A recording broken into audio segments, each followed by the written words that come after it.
That's the first time we've seen those videos, and I can tell you that when you see it for the first time, you think to yourself, this is a little bit like standing behind the glass of the department store window, and everybody's taking a look as they walk by to figure out how you look. So that's how it feels tonight.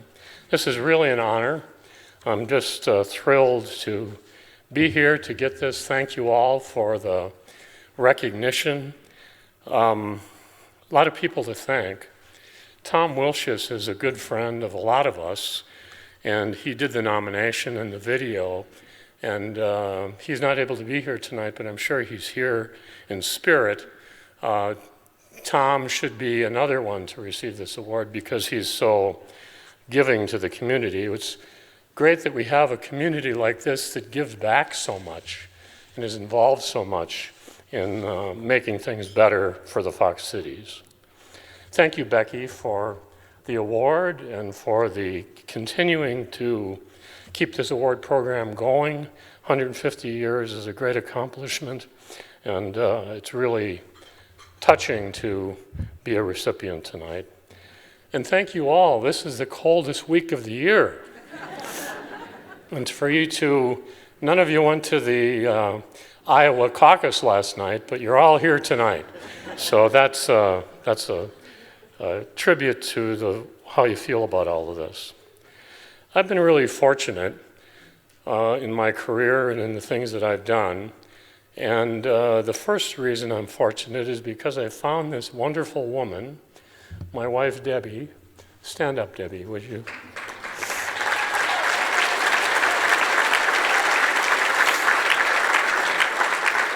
As with many of us, you couldn't do this by yourself. She's been a great partner and support in all of this. And we're going to celebrate 50 years of marriage in April, so how about that?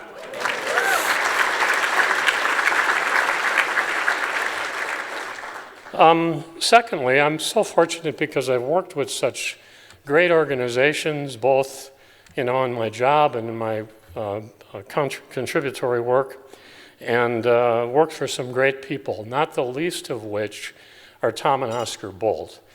Tom is here tonight. Where's Tom? Over here. Thank you, Tom, for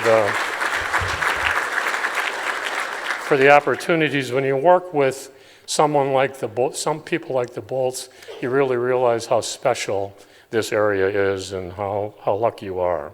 And that certainly has been the case. I've tried to say yes to opportunities that have come to me in my career and opportunities that have come to me in the community. You all remember maybe the gentleman Andy Rooney. Do you remember him from the 60 Minutes?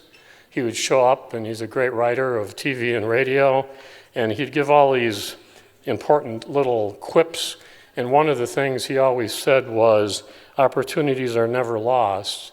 If you don't take them, somebody else will. And so I think for myself, you try to take the opportunities that come to you where you can be helpful and you can help somebody else do something better, and you look for people who do the same. And this community is full of people, all of you who give back and who are contributing so much to our area and to our economy or to our nonprofits. And you do that because we say yes to things, and that's so important. So you heard a little bit from Tom Wilshus about my other passion, and that is a passion for leadership. I've come to that, over my whole career. I think it's really important. And, I've had to figure out what that meant for me. What did leadership mean to me? And as I worked with other people, what does leadership mean to them? And I just want to share with you a little bit of that before I give up the mic tonight. The other thing that I've come to is that writing has been an important part of figuring that out for me. I find that writing allows me to think through things more completely and figure out what leadership really means and what it can mean for others. And so I've co-authored 3 books now on leadership. And this last one that we published last November is really the best one, and we we're out there talking about it and working with it, and maybe some of you have seen it. But you might ask yourself, why are you so interested in leadership? Why has that become such a passion? And it's a passion for me because as you look around and look at some of the challenges that we face as organizations and as a country and as a society, leadership is at the center of solving a lot of that. And we need to do a better job. We can do a better job at leading. And so it's just been a passion, and I've worked at it very hard. You've all witnessed good leadership. You've all experienced good leadership, and you've probably also all experienced leadership that's not so ideal. And it's all around us. And anything we can do to improve the leadership capability and quality of people throughout organizations is something that will impact our people in a positive way. I just want to share one leadership story here to make that point. And it goes something like this. Over the last year, as this third book has been out in the market, we've been doing a lot of speaking about it. And I was at a university in southern Florida about 2 months ago, speaking to a small audience that was 40 people. It was a group of graduate students in clinical psychology. So these women and men were either practicing clinical psychology or about to be practicing when they graduated. And they're a very bright and good group of people. And often when I speak to people, I ask them about what has their experience been with leadership. And these are people who are non-traditional students in this audience. So they were out in the workforce. They were experienced bosses. They were experiencing people who were leading them. And I take a poll of the audience, who's had good experiences, who's not. And about 38 of the 40 raised their hand and said, I had some less than ideal experiences in leadership. And they started to explain some of the stories that they were experiencing. And that kind of a ratio, that kind of a reaction is not atypical of audiences that we talk to about leadership. 3/4 or 80% of them would like to see better forms of leadership that affects them. There were 2 young women right in the front row, like right here, and they were fairly quiet when everybody else was talking. And finally, one of them raised their hand sheepishly and said, I have had quite a different experience with my leaders. She didn't tell me the organization. She works in an organization that she hopes to work for a long time. And she said, my boss, my supervisor, sits down with me often and talks to me about what's on my mind, what my ideas are to make things better, and I really get the sense she listens to me.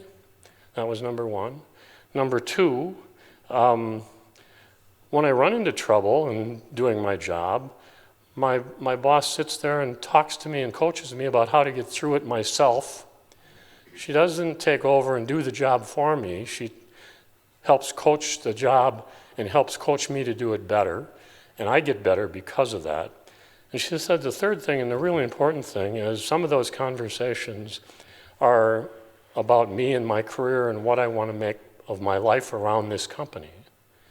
And she said that's the most important of all, because I see a future in being here.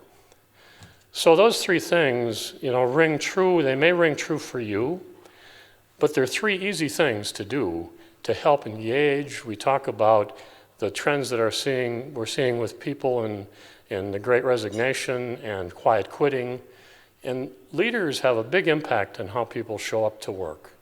And if we can do just a little bit better on that, if we can all commit ourselves to do a little bit better on that, I think that the work environment will improve dramatically. So that's why I'm passionate about it. You look around and observe those kind of things, and you say, I think we can help the situation. So I'd ask your support in that, because it's all of us who need to help the situation and make it better. It's an honor for me to stand up here tonight and accept this award. I'm humbled by it, and thank you so much for your attention, and congratulations to the rest of the honorees tonight as well.